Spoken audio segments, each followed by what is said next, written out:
Hi everyone, I'm Xiaobing. Today, I'm going to review the K333 for everyone. We will explain the configuration time for K333. First, look at the shape of the headlights. Show you a detail. You can first see the current configuration. Now in 2025, has there been any progress in vibration control? The weight of the car and its fuel consumption are both tested on the same site. The K333 model has a very high recognition rate compared to other vehicles. It is highly in line with the modern popular aesthetic. In my personal opinion, the front face design of this model is superior to that of the R3, in that the turn signals are integrated. I really like the integrated turn signals. You can see that the light strips are all very natural and evenly proportioned. And then continue to look at the more distinctive part of the appearance, this tail carbon fiber piece. Glossy finish it does is very good. I think it's much better than the plastic embossing of other motorcycles on the market now. Moreover, it is painted with a glossy finish, and the entire vehicle looks very well coordinated. All of these are very advantageous points. Regarding the tire matching, hollow tires are recommended. The Visceral tire is a more sporty tire. In our comprehensive riding test, compared to the Dunlop tires on the R3, the grip force is very good. I can responsibly say that this tire is definitely superior to the original R3 factory-fit tire. The obvious data show that Jedi is superior. Although the rear track of the K333 is wider due to the sharper shape of the Helio tires, the tires feel more comfortable compared to the R3. So even if the rear wheel is increased by one size, theoretically, a larger rear wheel might seem a bit clumsy, but the overall handling does not have a sense of heaviness when starting off. Compared to the vehicle weight, the official weight is 166 kilograms. As for the shock absorption configuration, the front has an inverted shock absorption of a 37 kYb, and overall, the shock absorption gives me feels better than that of the R3. It is also equipped with my favorite golden shock absorbers, which I feel are suitable for driving on the relatively soft roads in urban areas. Meanwhile, both the front and rear braking systems are made by Nissan. The front is a single direction double piston, and the rear is a single piston. The materials used are of very good quality. Let me show you the details. According to our test of the Nissan braking system, the braking is very linear. The braking will not have that abrupt feeling. The braking experience is smooth, even and comfortable on a daily basis. Okay, move on. The frame of his bike is the same steel tube frame as that of the R3. Moreover, the welding craftsmanship can be seen through the frame, which is of a very high leaf. Generally, the welding standards in China are superior to those in most Southeast Asian countries.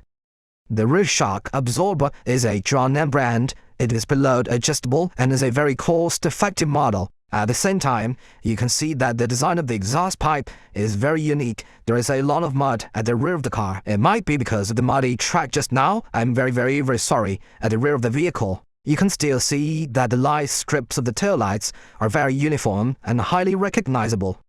Of course, you can see that this set of rocker arms looks really cool compared with the rocker arm of R3. It is really excellent. The fuel tank has a capacity of January 4 liters. You can see that the design of the fuel tank gives people a very strong sense of technology and futurism. For ordinary entry-level vehicles, the delay in engine speed may be around 0.5 seconds, but through testing, it can be seen that the delay of the K333 is definitely below 0.5 seconds, and the most important thing is that K333 has a very good charging interface, while R3 doesn't. Then let's test the charging output power. Currently, the mainstream output is between 10 watts and 15 watts. Our test shows that the PD output of 25 watts is very practical. The output of the traditional USB cable is 17.4 watts. Output power within the range of approximately 17 to 18 watts is generally considered a good configuration. However, you can see that the output of our current PD test shows that the charging is very fast and has a high adaptability. Okay, we can see that this charging port supports QC 3.0 fast charging. It is one of the fastest charging ports in the domestic car market at present. Moreover, this car has a high output power, which will significantly reduce the charging time. It is almost at the leading position in the industry. Here, the height of the seat is shown. The seat is very comfortable. You can see the degree to which my feet are bent. It's also very easy and convenient to support and control the vehicle. Then, the height of the handlebars is relatively high and wide.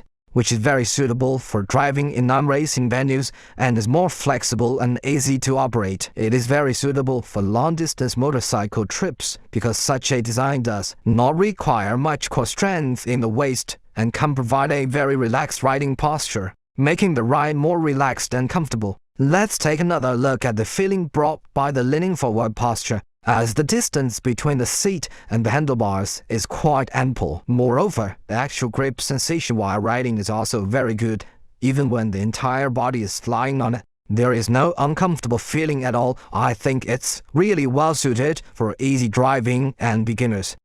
From the first-person perspective, the golden front brake couldn't help but catch my eyes twice. It really looked pleasing to the eye. At the same time, you can see that the paint color of the fuel tank is really done with great care. You can see the lightweight design triangular stand. The charging interface is located here. Of course, we just tested the output power, and it is very powerful. It also supports K333 fast charge. The rearview mirror has a very wide field of vision. The oil can is in this position. Its main panel can actually automatically adjust the black and white background color according to the light.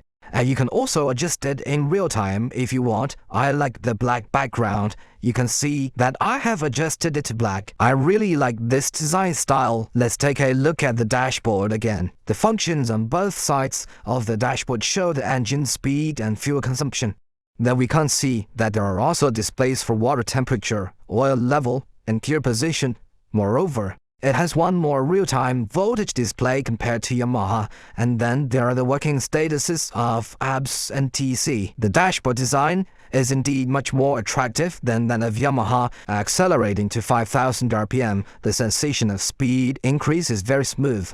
The riding experience doesn't have that kind of strong pushback feeling. Maybe it's because everyone's power application range is different, which brings different feelings. But the real acceleration feeling where riding is very comfortable. When you accelerate to third gear at 4,000 RPM with full throttle, you can see that the entire riding process is very stable and even. Meanwhile, the power band of this model kicks in earlier than that of Yamaha, with a significant increase in power around 7,000 RPM. Yamaha is around 8,000 RPM, and in the end, it is indeed superior to Yamaha. The driving experience it offers is like this. The vibration of the engine and fuel tank is much less than that of Yamaha. The difference is very obvious when riding, to be clear. It's not that there's no vibration at all, but it's obvious that it operates more delicately than Yamaha.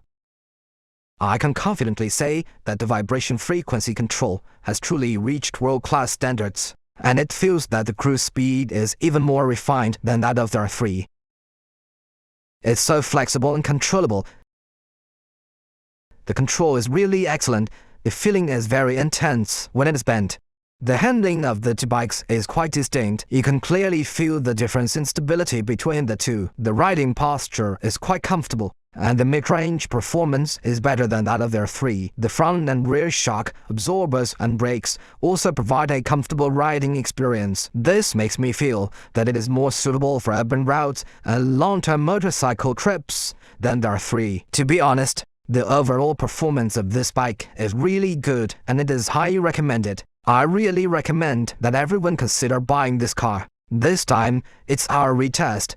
The vibration control in the front and middle sections is really excellent. The vibration control throughout the 6 gears from 4,000 RPM to 6,000 RPM is much better than that of the R3. To be responsible, I can say that the engine operation at this speed is really very smooth compared with the R3 in the same test. Its performance is much better. Moreover, the braking can be easily controlled with just 4 fingers.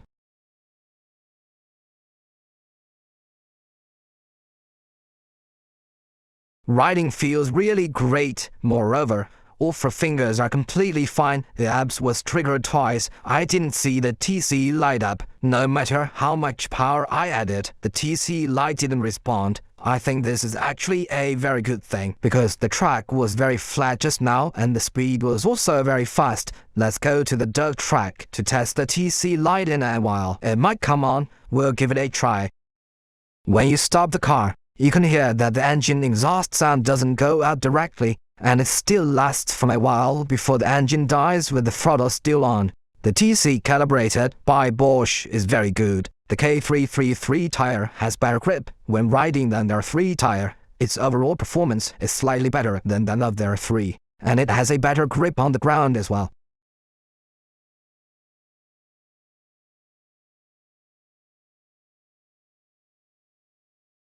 The K333 tire has better grip when riding than their 3 tire. Its overall performance is slightly better than that of their 3, and it has a better grip on the ground as well. So when turning left or right, K333 will be as stable as a rail car, giving people a strong sense of safety.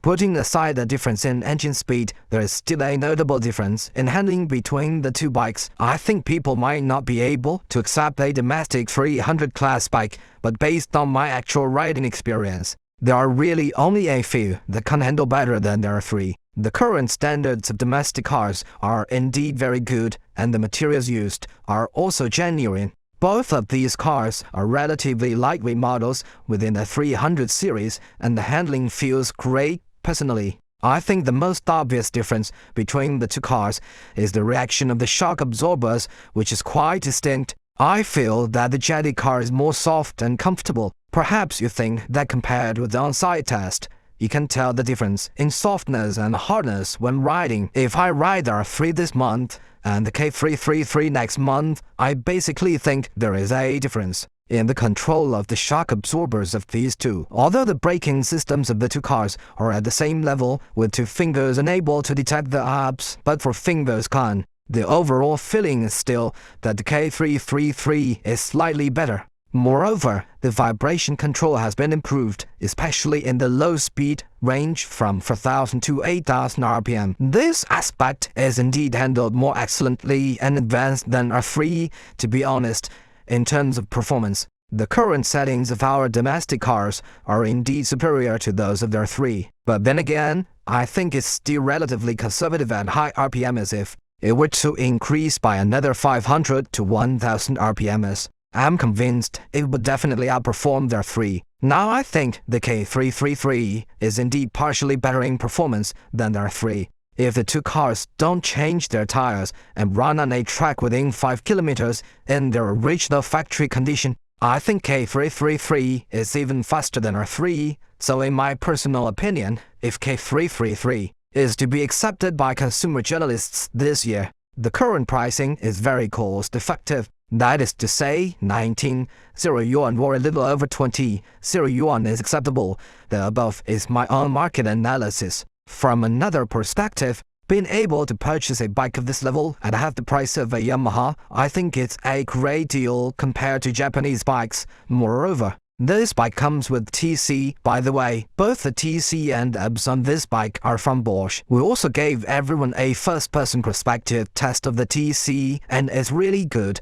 The TC is well-tuned and never turned off. During the 0-100 km/h acceleration, the TC didn't interface at all. The TC's intervention is completely smooth, which is a real plus point. That's all for the review. I hope everyone will like it.